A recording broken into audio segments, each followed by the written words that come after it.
गोंदियाच्या नवेगाव नागझिरा व्याघ्र प्रकल्पात मुर्दोली येथे जंगल सफारीसाठी नवीन पर्यटन प्रवेशद्वाराचे उद्घाटन। पर्यटनासोबतच स्थानिक नागरिकांना मिळणार रोजगार। पर्यटकांच्या स्वागताला एकूण 9 पर्यटन गेट जंगल सफारीकरिता पर्यटकांसाठी सुरू आहेत। दरम्यान पर्यटकांना सफारीचा आनंद घेता यावा यासाठी आणखी काही सफारी गेट सुरू करण्याची मागणी अनेक दिवसांपासून करण्यात आली होती। अखेर वन विभागाच्या वतीने 4 नवे गेट सुरू होणार असल्याची घोषणा करण्यात आली होती। त्यापैकी आज 1 मे रोजी मुर्दोली येथील पर्यटन प्रवेशद्वाराचे उद्घाटन झाले असून येत्या काळात आणखी 03 गेट हे गोंदिया जिल्ह्यातील नवेगाव नागझिरा व्याघ्र प्रकल्पात सुरू करणार असल्याचे क्षेत्र संचालक नवेगाव नागझिरा व्याघ्र प्रकल्प पियुषा जगताप यांनी सांगितले आहे। हे जे नवेगाव नागझिराचं नवीन गेट आज आपण ओपन केलेलं आहे, हे बफर मधलं गेट आहे। या संपूर्ण या दोन्ही जिल्ह्यांमध्ये म्हणजे गोंदिया भंडारा दोन्ही जिल्ह्यांमध्ये आणि NNTR मध्ये हे पहिलंच बफर मधलं गेट आहे। या गेटचं विशेष असं आहे की कोरमध्ये जे आपले गेट्स आहेत त्याला कोरचे नियम लागू होतात।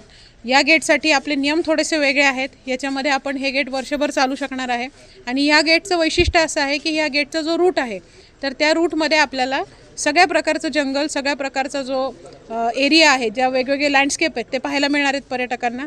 त्याच्यामध्ये ग्रासलँड आहेत, पाणवठे आहेत, एक मोठा चुलबन जो तलाव आहे, आपलं धरण आहे, त्या धरणाच्या कडेने सुद्धा काही एरिया आपल्याला त्या रूटमध्ये घेण्यात आलेला आहे आणि वेगवेगळ्या पद्धतीनं वेगवेगळ्या वाईल्डलाईफचं दर्शन इथे आपल्याला या रूटमध्ये होऊ शकतं। कालगत सीन पण होता, टायगर सीन टायगर दिसत आहे या ठिकाणी। होय, सध्या आता गेले 3-4 दिवसापासून आमचं रोडचं काम सुरू होतं आणि त्यानिमित्ताने जेव्हा इथं चक्कर झालेली आहे तर इथं व्याघ्रदर्शन होत आहे। या भागामध्ये एक टायग्रेस आणि तिचे 3 बच्चेही आहेत आणि त्याचबरोबर ते आता म्हणजे ह्या भागात वावरतात, त्यामुळे ते पर्यटकांना दिसतील। खूप मोठ्या प्रमाणावर पक्षी पण इथे आहेत वेगळे जे आपल्याला दुसरीकडे दिसणार नाहीत आणि वॉटर बॉडीज असल्यामुळे त्याचा जो फायदा आहे किंवा त्याचे जे वेगळे स्पीशीज आपल्याला इथे बघायला मिळतील तर त्याचा आनंद सगळ्यांना घेता येईल।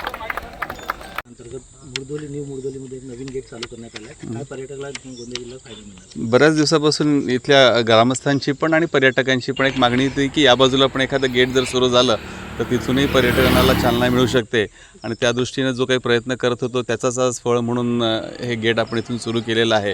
आणि चांगली गोष्ट अशी आहे की या परिसरात बरेच प्राणी सध्या साईट पण होत आहेत, त्यामुळं पर्यटकांना चांगला या गोष्टीचा आनंद घेता येईल। आणि आत जो तलाव आहे, काय नाव त्याचं आपल्या चुलपूर, तिथपर्यंत हे जाऊन एक 40 किलोमीटरचा हा पूर्ण परिक्रमा करून येणार आहेत, त्यामुळे त्यांना जंगलाचा पुरेपूर आनंद या परिसरात घेता येईल।